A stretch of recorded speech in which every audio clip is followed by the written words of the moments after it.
318 कापा company.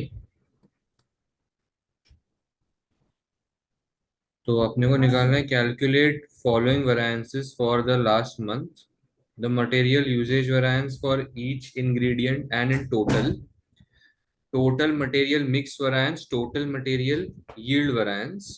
तो ये तीन चीजें अब अपने को निकालनी है। Kappa Company. Kappa Company produces omega, an animal feed made by mixing and heating three ingredients, alpha, beta, gamma. The company uses three costing system to monitor its cost. Alpha beta gamma के इतने 40 kg, 60 kg, 20 kg। तो ये अपना standard material cost है 100 kg का। Cost दी है और ये कॉस्ट पर केजी दिया है।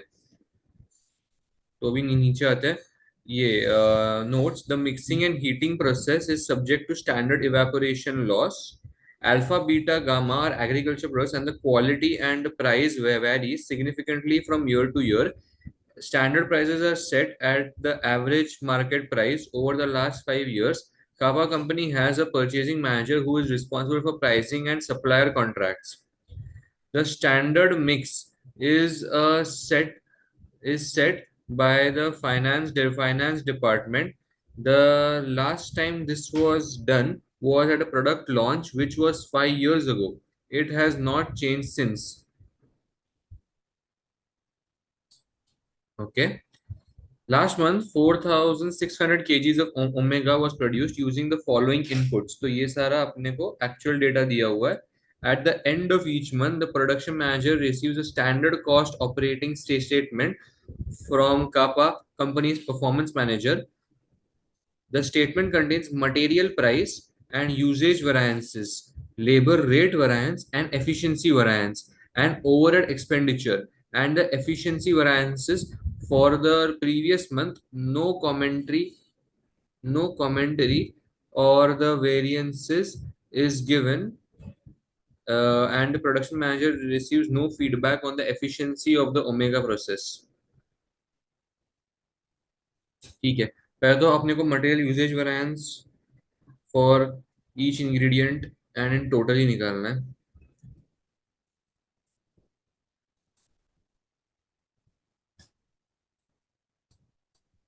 क्या हो गया इसको?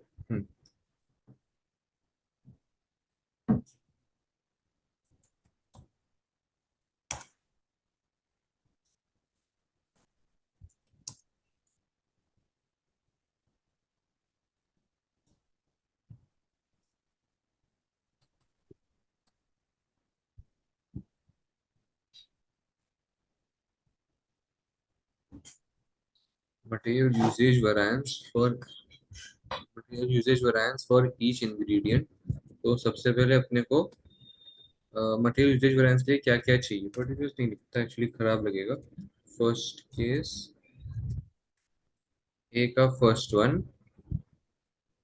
Material usage variance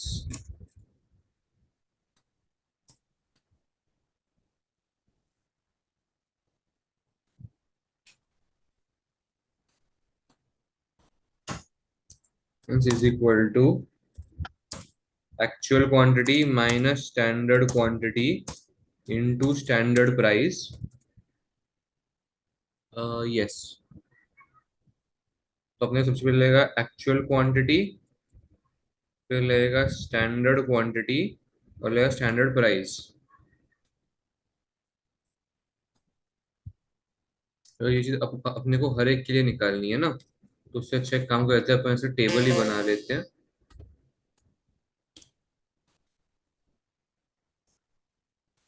actual price, standard, नहीं, एक्चुअल क्वांटिटी, स्टैंडर्ड प्राइस,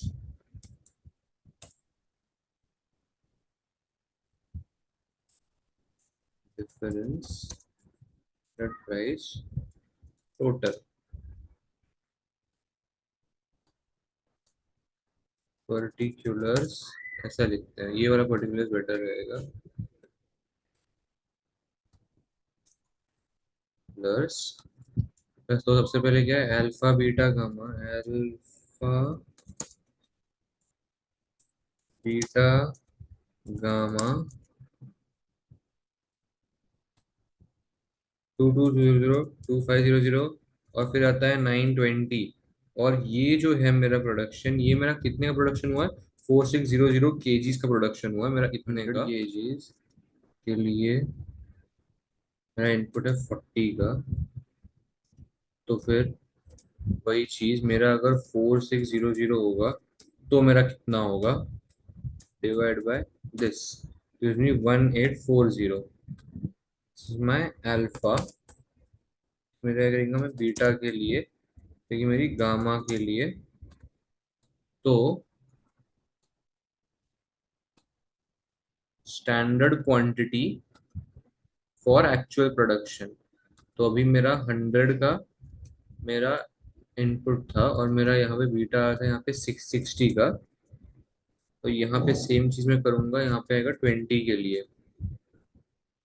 तो my standard quantity would be 1840 767 यही तो 9200 ही रहेगा। So my difference would be this. नहीं नहीं, दिस इज कॉस्ट। तो मेरा अगर एक्चुअल ज्यादा है तो it is bad. So that's why ऐसे आएगा। अभी cost per KG is 251। Total would be this into this into this. तो मैं यहाँ पे करूँगा टोटल। ओए ओए ओए ओए ओए ओए ओए ओए ओए ओए ओए।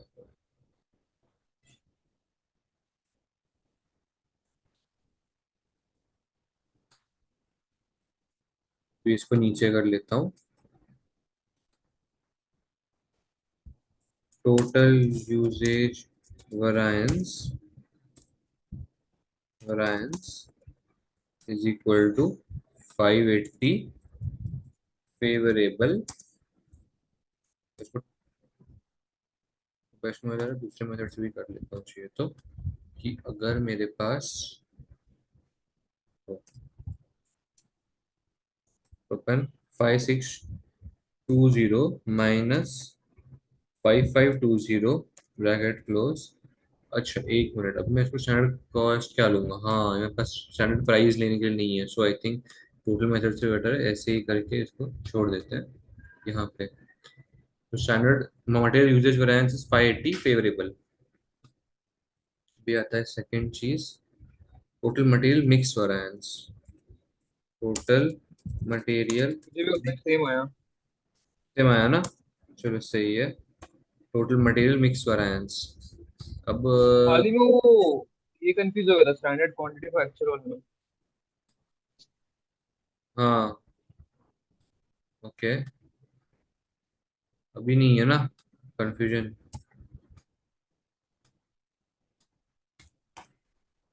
तो अभी एक्चुअल क्वांटिटी एक्चुअल मिक्स तो मेरा ये है।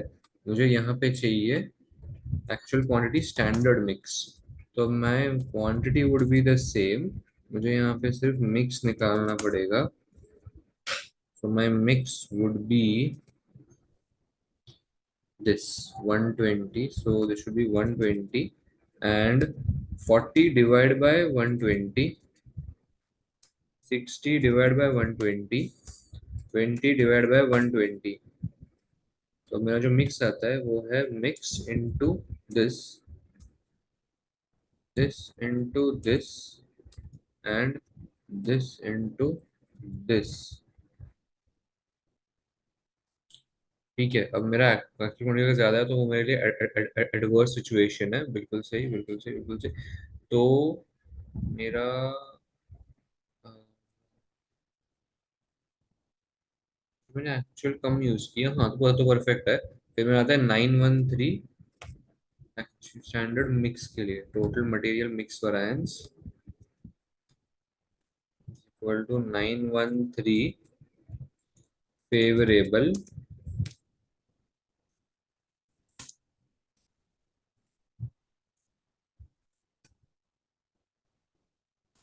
ये भी हो गया। तो आता है यील्ड वैरिएंस। एक्चुअली इसको ऐसे फॉर्मूला में डाल के भी कर सकते हैं कि 580 फेवरेबल प्लस ये, बट इट इज बेटर कि अभी फॉर्मेट से ही जाए, है ना। सो मिक्स तो सेम रहेगा, अभी यहाँ पे आएगा एक्चुअल क्वांटिटी सेल्स मिक्स, यहाँ पे आएगा स्टैंडर्ड क्वांटिटी स्टैंडर्ड मिक्स। तो सबसे पहली बात तो यहाँ पे मुझे ये सारा डेटा डालना पड़ेगा।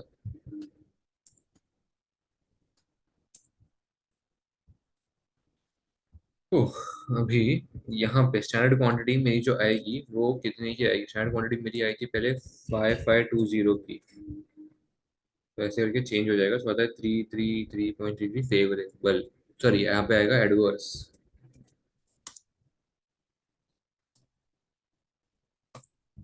इससे बेटर है एडवर्स।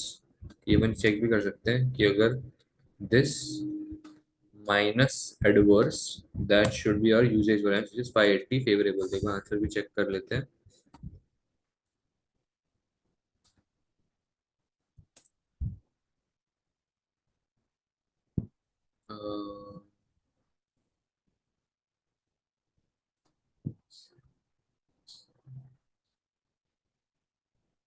319 है ना, कापा 580 फेवरेबल, ये 9133 फेवरेबल, 333 एडवर्स। लेट्स गो अभी लास्ट में अच्छा मेरे को क्या बस क्या इतना खाली इसका थोड़ा बता ना, स्टैंडर्ड क्वांटिटी स्टैंडर्ड में से अपन क्या करते हैं? अपन क्या करते हैं मतलब अपने पास, स्टैंडर्ड मिक्स का। हाँ देख, अपन actual actual quantity standard mix में क्या करते हैं कि अपने हमारे पास पता है इनपुट वो कितना है, इनपुट को स्टैंडर्ड मिक्स के प्रोपोर्शनेट में करते हैं, फिर वही हम यील्ड में लेते हैं। वहां तक का मेरे को क्लियर है। मैं ट्रक पता है यहीं पे होता है, standard quantity standard mix, standard quantity में किस में लूंगा, क्या बेस लूंगा उसके लिए? स्टैंडर्ड क्वांटिटी तो अपना जो स्टैंडर्ड है वही है, बराबर है, और एक्चुअल जो बराबर। रिजल्ट आया है standard quantity. Standard quantity standard mix का मतलब है कि हमारा जो स्टैंडर्ड मिक्स होता है प्रोडक्ट्स का। फॉर एग्जांपल हम्म। समझ यहाँ पे मतलब जैसे अल्फा बीटा गामा दिया हुआ है, तो यहाँ पे इनका शेयर ऑफ केजीज कितना है, मतलब एक यूनिट में कितना केजीज जाता है। जैसे समझ ले पिज्जा है, तो पिज्जा में समझ सॉस चीज और टॉपिंग्स है, तो इस सॉस का समझ हम्म। 40 केजीज है, टॉपिंग का समझ 60 केजीज है, और चीज का समझ 20 केजीज है। अभी हमने इस मिक्स को किया चेंज, ठीक है। अभी हमारा जो एक्चुअल बराबर। रिजल्ट, हमने एक्चुअल में गलती से सॉस ज्यादा डाल दिया और चीज कम डाल दिया, ठीक है। हम्म। अब क्या हो गया कि हमारा कॉस्ट बढ़ेगा, या फिर जो मतलब बेसिकली वैरी करेगा ना अभी, क्योंकि शायद हमने अगर अगर हमने ज्यादा चीज डाल दिया है, तो जो चीज का कॉस्ट पर केजी रहेगा और सॉस का जो वो ज्यादा रहेगा। केजी रहेगा वो तो चेंज हो जाएगा। तो वैसे, बराबर। तो वो हमारा स्टैंडर्ड मिक्स था। एक्चुअल क्वांटिटी एक्चुअल मिक्स जो हमने एक्चुअली इनकर किया है, स्टैंडर्ड क्वांटिटी कर दिया। स्टैंडर्ड मिक्स जो हमको इनकर करना चाहिए था। करना चाहिए था। एक्चुअल क्वांटिटी स्टैंडर्ड मिक्स का मतलब है एक्चुअल क्वांटिटी, यानी कि समझ हमने 5,000 बेचे हैं क्वांटिटी, और हमको बेचनी थी कहीं 4,000। तो अगर हमको हम्म। जब 4,000 की क्वांटिटी बेचनी थी और हमको स्टैंडर्ड मिक्स था ये, तो अब हमारा स्टैंडर्ड मिक्स सेम है, लेकिन हमने गलती से क्वांटिटी ज्यादा, गलती से नहीं, हमने ज्यादा पिज्जा बेच दिए, तो ज्यादा बना दिया चेंज आया प्रोडक्शन। यील्ड में। इसलिए वो यील्ड है, यील्ड मतलब ये अपना रिटर्न। रिटर्न्स। वेरएज मिक्स मतलब खाली मिक्स चेंज हुआ है। इसलिए इसलिए तो देखा तो मिक्स का ज्यादा हाँ केजी सेम रखते हैं बराबर, आउटपुट। उसमें मिक्स चेंज हुआ है, उसमें अपना प्रोडक्शन अभी यूनिट्स के ऊपर है। एक्चुअली इस केस में उल्टा भी हो सकता है कि ये बंदा शायद सेम क्वांटिटी ऑफ सॉस डाल दे लेकिन ज्यादा चीज डाल दे। अब तक वो अपने को यहाँ पे नहीं है कि उतना उतना का वर्ड, ठीक है। अब अपने को यहाँ पे क्या बोला है हम्म। कि आउटपुट सेम रहेगा, मतलब वो इसके लिए जैसे ये हम्म। दोनों सेम रहेंगे, 5620 5620। एक बार ये भी एक्चुअली चेंज होने चाहिए मेरे हिसाब से, जो यही है शायद एक्चुअली चेंज हो रहा है ना, ये यही है। चेंज इसमें होगा ना सर, मैं ऐसे बता ना कि सेम प्रोडक्शन में सेम होगा, बट वो किस प्रोपोर्शन में क्या लिया रहेगा कर रहे हैं वो वो, डिपेंड करता हाँ। अब आ जा, discuss the problems with current system of calculating and reporting variances for assessing the performance of the production manager. Discuss the problems with current system of calculating and reporting variances for assessing the performance of the production manager.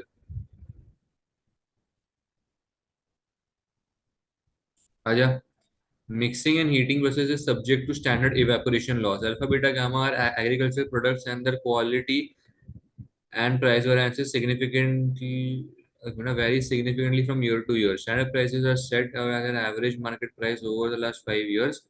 तो ये देख, standard prices are set at the average market price over the last 5 years. तो standard prices ये change होने चाहिए थे, बराबर है. फिर डेट ये होना चाहिए बराबर।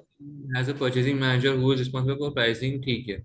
Standard mix is set by finance department. The last time this was done was at the product launch, which was 5 years ago and has not changed since. So standard mix भी बिल्कुल भी नहीं change हुआ है, तो मतलब उसको change करने की जरूरत थी कि नहीं थी, वो उसको निकालना चाहिए, बराबर. आगे, at the end of the month, production manager receives a standard cost of operating statement from kappa company's performance manager. अच्छा, तो ये बंदा each month production receives standard cost operating, तो ये तो उसको मिल रहा है each month. The statement contains material price and usage variance, labor rate variance, efficiency variance, and overhead expenditure and efficiency variances for previous month. No commentary on the variances is given, and the production manager receives no other feedback on the efficiency of the omega process. तो ये जो है ना, no commentary on variables is given. तो ये commentary देनी चाहिए. Actually ये समझ में आया कि ये commentary मतलब क्या. I think ये actual काम के बारे में बोल रहेंगे कि ये लोग analysis तो कर रहे हैं, या शायद statement इसको इसको हो रहे provide, पर ये काम नहीं कर रहे, शायद ये ऐसा रहेगा. और वो भी हो सकता है ना कि वो लोग जो ओवरहेड वेरिएंस एफिशिएंसी ले रहे हैं वो प्रीवियस मंथ का, तो वो भी चेंज होना चाहिए। हाँ, वो भी चेंज हो सकता है. चेक करें. हाँ चलो, majority point. The raw material price variances include in the report are probably outside the production manager's control. Raw material price variances and are more the responsibility of the purchasing manager. Furthermore, the production manager has no participation in setting the standard mix. Holding managers accountable for variances they cannot control is demotivating. एक minute ना. ये वो planning and उसका part finance है ना। Department, okay, हाँ. ये देख, ये फाइनेंस की गलती थी, प्रोडक्शन मैनेजर को ब्लेम नहीं करना चाहिए, बराबर. There appears to be no use of the planning variables. अच्छा, prices and quality of the three materials are volatile, and the using X and 8 prices and usage standards can give distorted view of mixing and yield variances. Failing to isolate non-controllable planning variances can be demotivating. Planning variances मतलब वो budgeting, मतलब वो revised standard, ये सब वो नहीं create कर रहे हैं. The standard, बजट और रिवाइज को कंपेयर करते हैं ना। हाँ, हाँ. The standard mix for the product has not changed. The standard mix of the product has not changed in 5 years, despite changes in the quality and price of the ingredients. It can also lead the production manager to attempt controlled action based on variances which are calculated based on standards which are out of date. As kappa does not currently have feedback or commentary, a true picture is lacking as to the production manager's performance. There is also no follow-up on the variances calculated. As kappa does not appear to place much importance on the variances, the production manager will not be motivated to control costs and could be could become complacent, which could adversely impact kappa overall. This can be illustrated by looking at the overall usage variance reported, which shows a $580 favorable variance. So the production manager could assume good performance. However, if the usage variance is considered in more detail through the mix and yield calculations, it can be seen that it was driven by change in the mix. There is a direct relationship between materials mix variance and material yield variance, and by using mix of materials which was different from standard, it has resulted in saving of 913.33. However, it has led to significantly lower yield than kappa company, which could have got had standard mix of the materials been adhered to. Okay. Also, changing the mix could impact quality and as a result, sales and there is no information about this. भाई इन्होंने last वाला ये जो पूरा paragraph बहुत सही बोला है, क्योंकि इन्होंने वो पैराग्राफ जो इन्होंने अपने को क्वेश्चन में दिया ना, ये सब देखा ही नहीं है इन्होंने, खाली अपने कैलकुलेशन कौन सा वाला? कि 580 कैलकुलेशन की बेस पे ना। लगेगा कि अरे बहुत सही किया है परफॉर्मेंस, लेकिन जो 580 फेवरेबल आ रहा है वो 913 मिक्स के चेंज के वजह से आ रहा है। वेर एज उस मिक्स के चेंज की वजह से जो लोग आ रहे हैं वो तो रिड्यूस हो रहा है, मतलब अपना यील्ड तो यहाँ पे रिड्यूस ही हो रहा है। 5520 ऐसा हमने बोला है। बाकी हाँ ये आंसर। एक बना। हाँ हाँ, टू नहीं हो पॉइंट। पाएगा, ये थोड़ा अटक गया। Variance to the production and they could assume good performance. However, if the usage variance is considered in more detail to the mix and yield calculation, it can be seen that it was driven by a change in mix. The direct relationship between material mix variance and the material yield variance, and by using a mixed material which was different from standard, it was resulted in saving 913. However, it has lead to significant lower yield than kappa would have got had a standard mix of material been hired to. Also, changing the mix could impact quality and as a result, sales, and there is no information about it. Oh. सही है।